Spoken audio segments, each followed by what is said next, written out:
Je viens de l'école, je viens de prendre mon bulletin scolaire. Tiens. J'espère que tu as bien travaillé et que tu passes en classe supérieure.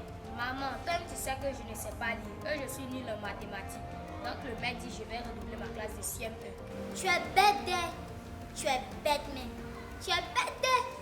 Je ne sais même pas ce que je vais faire avec toi. Viens t'asseoir. Laisse-moi regarder tes notes. Mathématiques 1.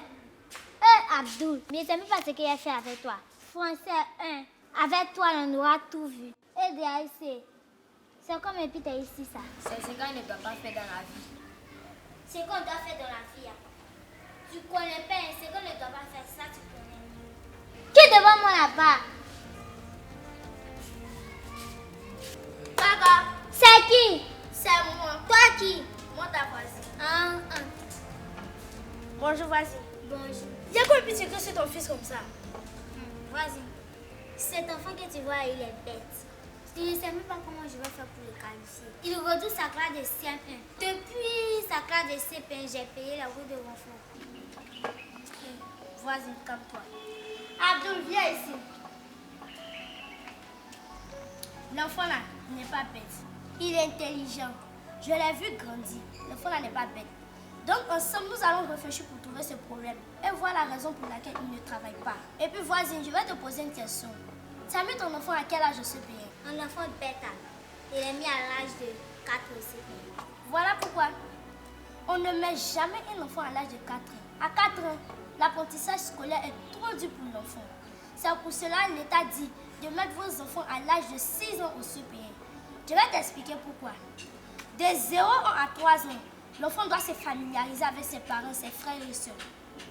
À 3 ans, vous devez mettre l'enfant à la maternelle. Il va faire la petite section. Quand il passe à la moyenne section, il a 4 ans. Quand il passe à la grande section, il a 5 ans. Et au CP1, il a 6 ans. L'école est obligatoire pour l'enfant de 6 ans à 16 ans. Donc là, certains parents, ils mettent leurs enfants dans des métiers comme la mécanique, la ferronnerie, la menuiserie. Certains même mettent leurs enfants dans les plantations de café cacao. Tout ça là, c'est interdit. La place de l'enfant est à l'école. Vas-y, c'est maintenant au compris. Voisine, je vais te poser une deuxième question. Quand tu quittes ton travail, tu regardes le travail scolaire de ton fils. Non, vas-y. Vas-y, toi-même tu sais que mon mari, il aime manger foutu. Donc, le temps de quitter au travail pour venir, le temps de bûcher les bananes, il mettre au feu, ça cuire, piler tout ça, ça prend du temps. Donc, il s'est fait tard. Il n'a pas le temps de regarder le travail scolaire de mon enfant. En plus, mon mari travaille jusqu'à Bassam. Le temps de quitter à Bassam pour venir à Bobo, il va se laver, il va manger. Il s'est fait tard, tout ça, il fait nuit. Donc, il ne peut pas regarder le travail scolaire de son enfant. Mais c'est pour cela que l'État a institué la journée continue.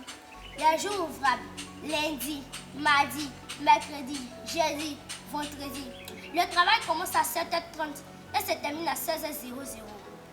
Donc vous avez le temps pour pouvoir regarder le travail scolaire de votre enfant. Maintenant, les jours non ouvrables, samedi et dimanche, vous avez largement le temps. Mais vous trouvez toujours des activités à faire. Comme quoi? Partir dans les mariages, les cérémonies, les anniversaires, les baptêmes, l'église, tout ça. Si vous savez que vous ne pouvez pas là, trouvez un maître de maison pour lui. Vas-y. C'est pour cela que je l'inscris au cours de renfort. Cours de renfort là même, c'est ça même qui est dangereux. Les maîtres des fois sont absents. Ils prennent des enfants pour venir surveiller les élèves. Des fois aussi, ils prennent les élèves de leur classe pour les mettre dans une autre classe. Le maître aussi de notre classe les ramène. Tout à tout, semaine par semaine, jusqu'à le mois fini. Les maîtres aussi qui sont présents ne mettent pas l'accent sur la lecture. Et puis les lacunes. Au CP1, quand l'enfant a les lacunes, il passe au CP2. Le maître de CP2 ne corrige pas ses lacunes en lecture. Quand l'enfant a des lacunes au CP2, il passe au CE1. Le maître de CE1 ne corrige pas ses lacunes en lecture. Tu vois? Et puis c'est parce que tu payes qu'on fait passer ton enfant. C'est parce que cette année n'a pas peur que c'est le fait de payer. C'est maintenant qu'on comprend.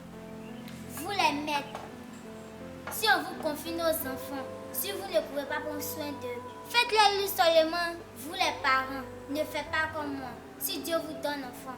Prenez soin d'eux si vous ne pouvez pas prendre soin d'eux. Envoyez-les un maître de maison.